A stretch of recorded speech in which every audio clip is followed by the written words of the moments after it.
kicked out, rebuilt my life, and found true happiness my journey of triumph. I'm 26 now, but things have been rough for a long time. My mom chose my toxic stepsister over me and kicked me out, and now, even though I'm engaged, things are still a mess. I've been with my fiancé, Jeff, for a couple of years now. We've been engaged for about 2 months. We met 4 years ago through a dating app, and since then, we've been inseparable. I know it sounds like something out of a movie, but Jeff is the only person who's ever really had my back. We're soulmates. He's the only one who's never let me down. My life hasn't been easy, though. My parents split up when I was just a toddler, and my dad took off without a second thought. He paid child support, sure, but he wasn't the kind of dad who bothered to check in or see how I was doing. I can't even remember the last time I heard from him. As for my mom, well, she wasn't much better. She wasn't the best mom, especially when I was growing up. I spent most of my childhood with nannies or babysitters.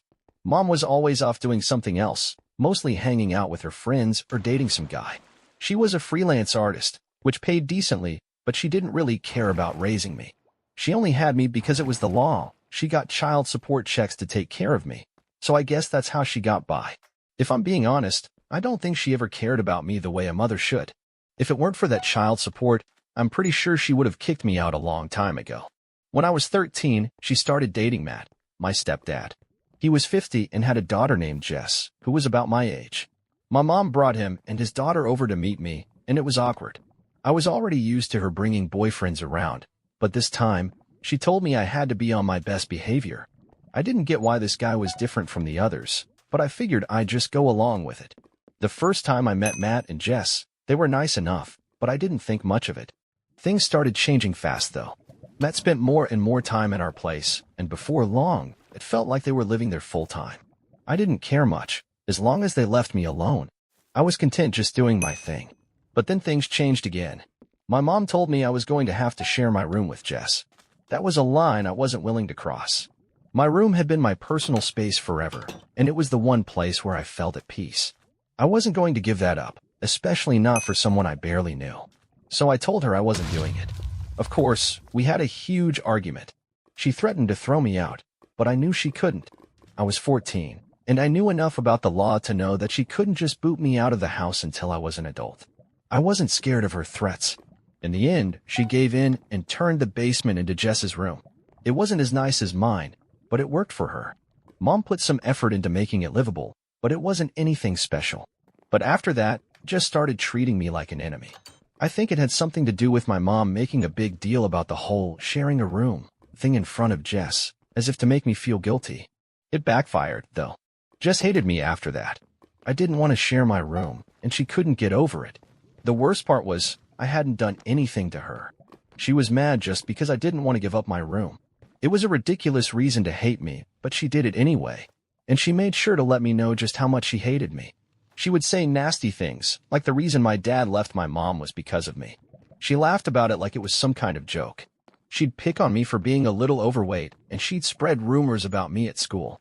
Her group of friends at school was a tight-knit clique of mean girls, and they all followed her lead, bullying me when they could. I didn't care about being popular, but I sure as hell didn't want to be the target of her cruelty. I never asked for any of this. I just wanted to be left alone. My room was my safe place, and they were trying to take that away from me. It wasn't right. Over time, it only got worse. I was getting bullied at school, and my home life was no better. My mom and Matt kept backing up whatever Jess did, no questions asked.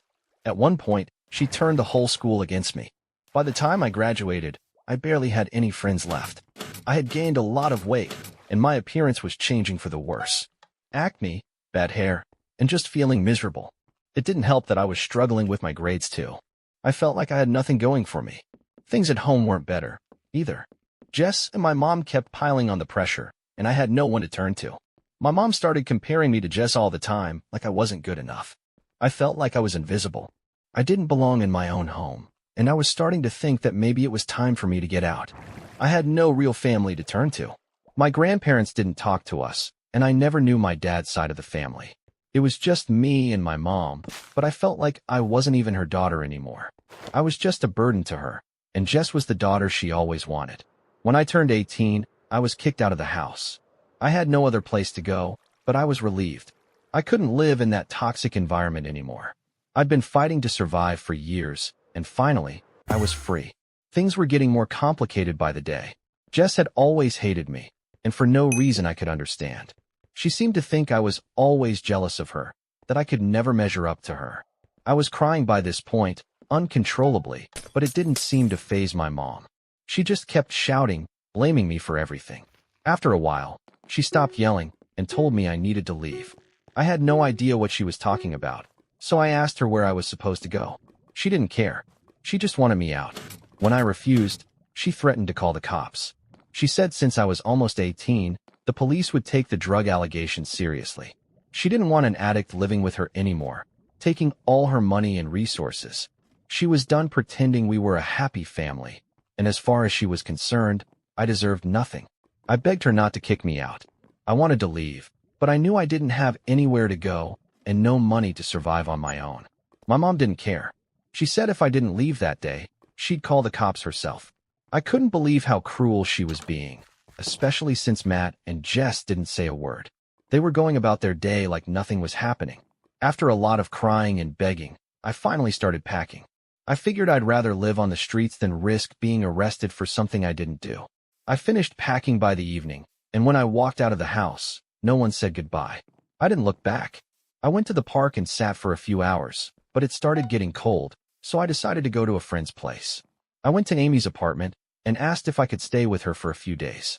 She already knew how bad things were with my parents, so I didn't have to explain much. When I told her what had happened that day, she was horrified. She said her parents could help me if I'd let them. I always told Amy not to tell anyone about how my family treated me, but that day, she insisted.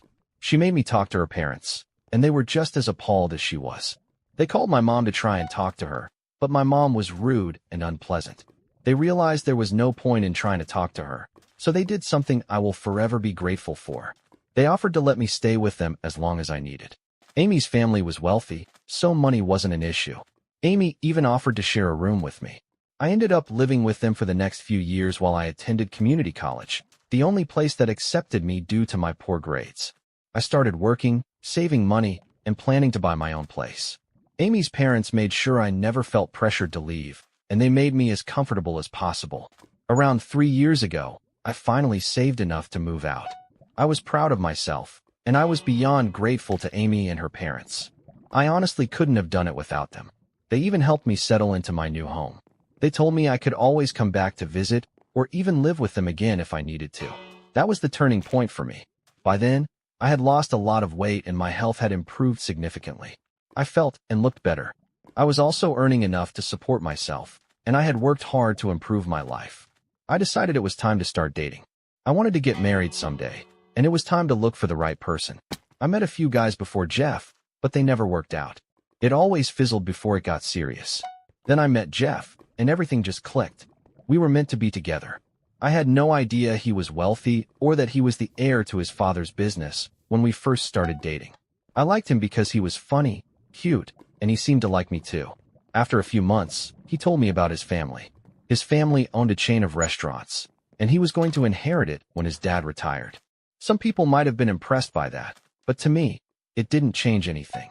I still loved him the same as before. We moved in together after about a year of dating, and I got to know his family. They all liked me, and everything was perfect. So when Jeff asked me to marry him, I knew right away what my answer would be. We've been engaged for 2 months now, and everything is going great. Then, about 2 weeks ago, I got an email from Jess. We hadn't spoken in nearly 8 years, and I hadn't heard from my family since I was kicked out. I had no idea why she'd reach out now, especially to apologize. She said enough time had passed, and neither of us cared enough to fix things anymore. She said she'd been a nightmare, admitted to setting me up to get kicked out, and made it clear she had no reason to dislike me. I didn't understand why she was revealing all this now, after all these years, especially when I knew she must have heard about my engagement. I had posted about it on social media, and we'd gone to the same high school, so someone must have told her. I felt like something wasn't right, so I started looking into it. That's when I found out that Jess's husband owned the company that supplied plastic containers for Jeff's restaurants. I did some digging, creating a fake profile and going through her husband's social media. I found out everything I needed to know, and it all pointed to one thing. She was trying to manipulate the situation. I told Jeff, and he agreed we needed to cut ties. We were already losing money dealing with her husband, so we decided to cancel the contract. Jess didn't take it well and started accusing me of doing it out of spite. She posted about it on social media, making things ugly between us. I won't lie, some of it was personal, but it was mostly business. Jeff and his dad were already considering dropping her husband as a supplier because of the poor quality. But Jess claimed I did it to get back at her, and things got nasty. I feel bad for her. I really do, but I can't help what happened. I didn't want it to be like this, but I had no choice. And now my mom's trying to defend Jess again, but it doesn't matter anymore. I'm not the same person I was before. I'm engaged to Jeff, and I'm finally happy. I don't need that negativity in my life.